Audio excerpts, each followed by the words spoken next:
Okay, happy Monday, Pleasant Grove High School. This is your advocacy lesson created by Link Crew Leadership. In today's lesson, we are going to go over your ultimate to-do list. This is a perfect to-do list for all students and all staff members. Yes, I am talking to you. We are going to tackle all of those things to get us organized. On our to-do list for today, we are going to organize our Synergy email. We're going to clean up our Google Drive. We're going to check out some library resources with a special guest, Miss Van Summeren. And just an update, make sure that you check your Synergy email to see the advocacy update. And of course, be nice. So hopefully everyone finds this incredibly helpful, incredibly useful, and they put out a chunk of their day today to organize these things. Check out the library, organize your email, organize your Google Drive.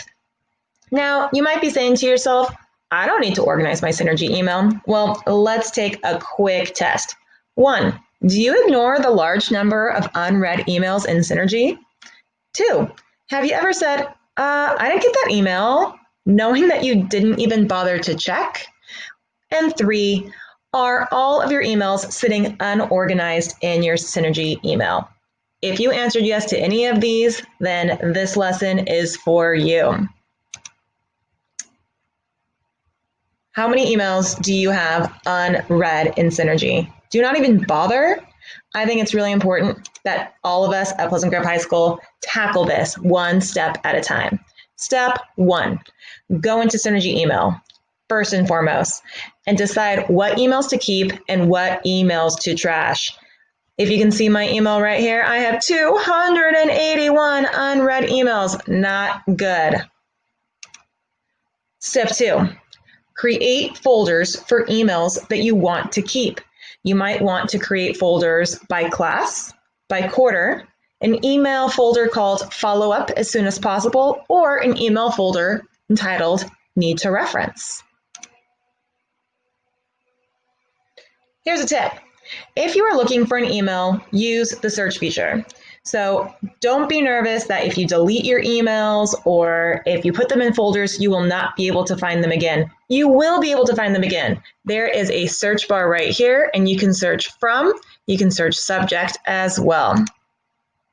Tip number 2, if you accidentally deleted an email, you can find it in the trash can. It will be there. So put all of your fears aside, create some folders. And you can see here my new folders I created here: follow up, geography class, important, and really important. You can see my nice inbox right here does not have any unread emails. So step 2 on our to-do list. Do you need to clean up your Google Drive? Are you embarrassed when you open up your Google Drive and you see documents and slides and sheets all over the place? How many of those are, quote, untitled? So let's see if you need to clean up your Google Drive. Answer these questions to see if this lesson is right for you. 1, do you have any documents in your Google Drive from junior high? Worse, do you have any documents from elementary school? Also, are all of your documents sitting unorganized in your Google Drive? If you answered yes to any or all of these questions, please listen up.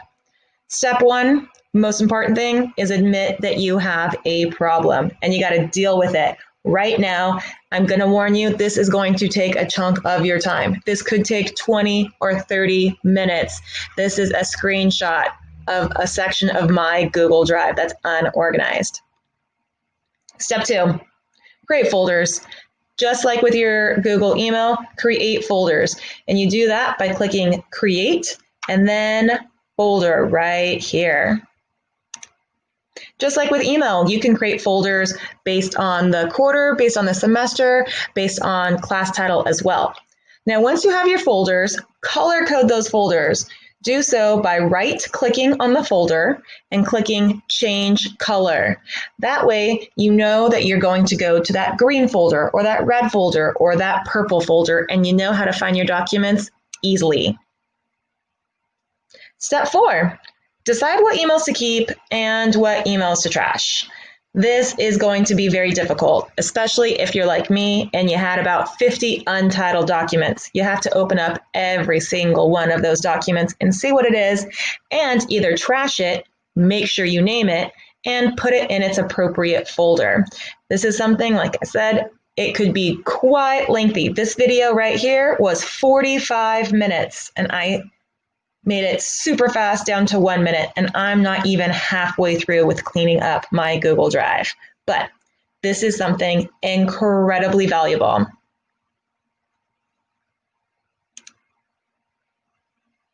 Step 5. Star important documents and folders for quick access. You do that by right-clicking on a document or right-clicking on a folder and clicking Add to Starred. Once you do that, you have quick and easy access to those starred documents and folders.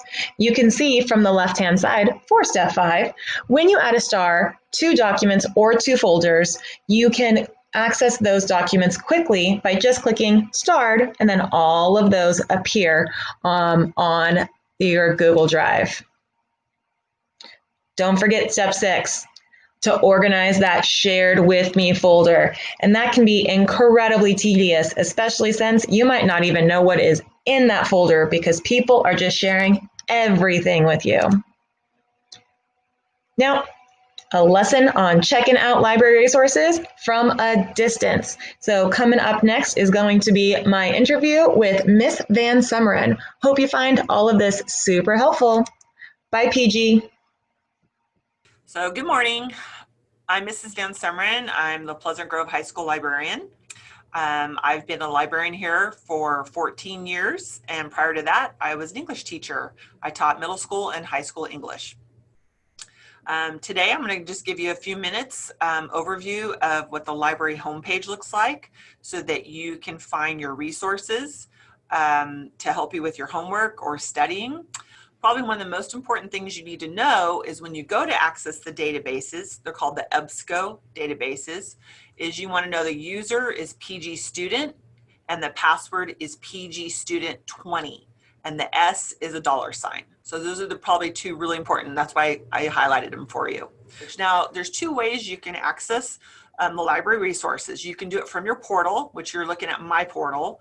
Everybody's portal, whether it's a teacher or a student, has a library homepage, okay, or a library tile. It's right here. It says library resources. So you can access it this way. You can go straight to the databases right here at EBSCO, or you can go straight to our library, which is what I'm going to do today. I'm just going to go to our library homepage.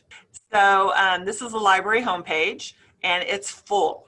As you can see, we have lots of lists of everything from left to right. What you'll see is this is the main library menu that has different links to different pages, web pages. And then right over here in the middle, it says resources to support distance learning.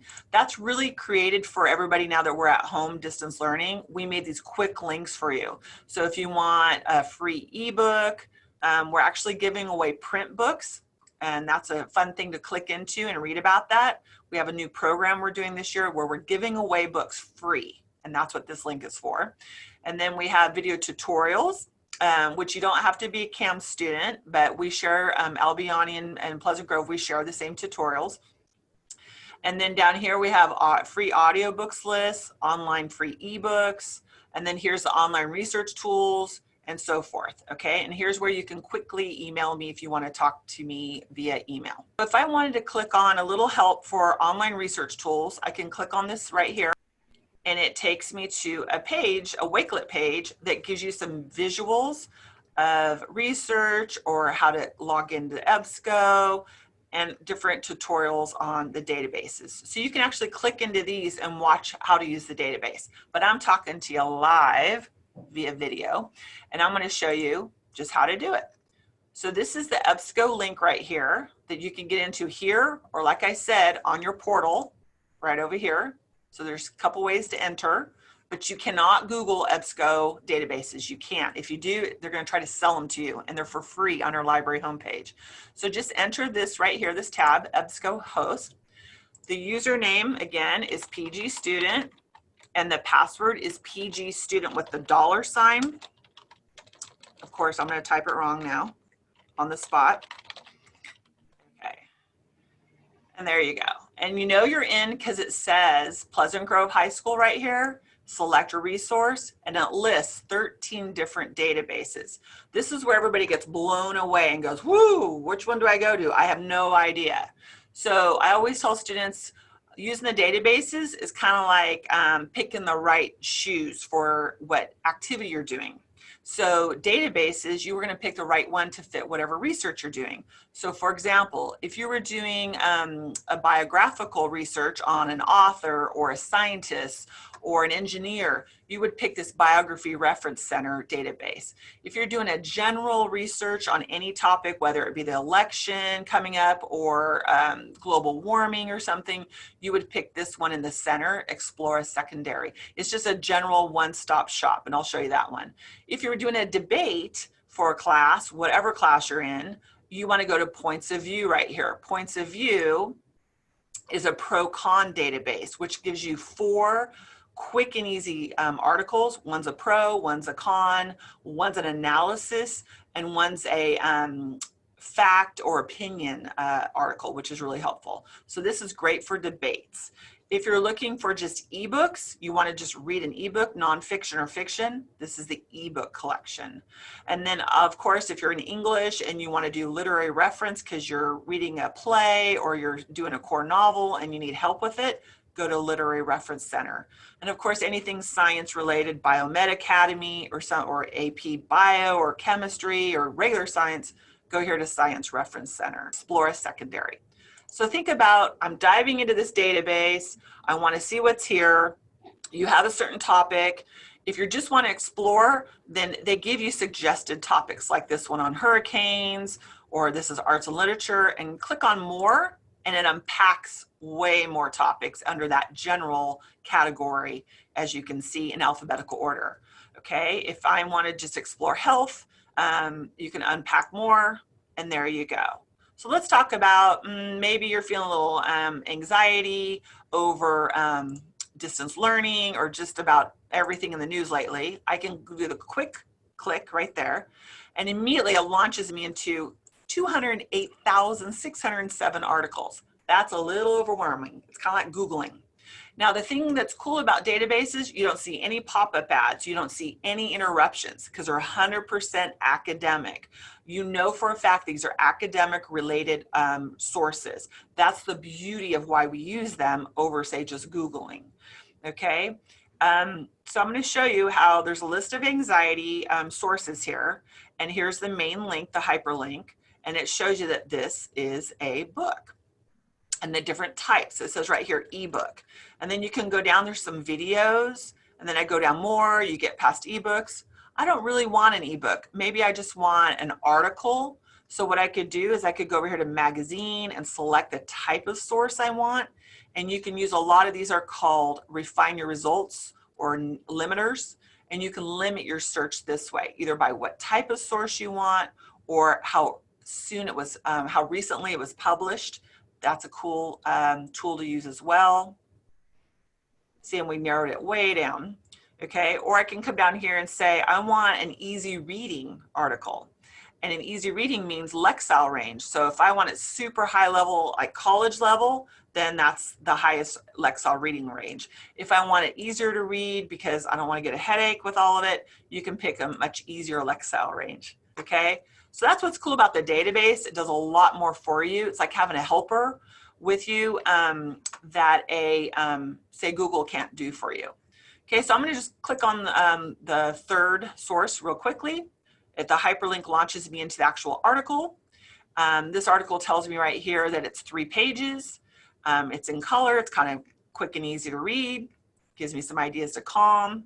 And it's actually 2 pages. The third page is just a credit. I just want to point out right over here on the left, always make sure that the full text is turned on, because what that means is you get the full text of every source that's shown. If you don't select that, it's just going to give you like an abstract, which is like the Spark Notes. It's not going to give you the full article, and it's kind of like wasting your time.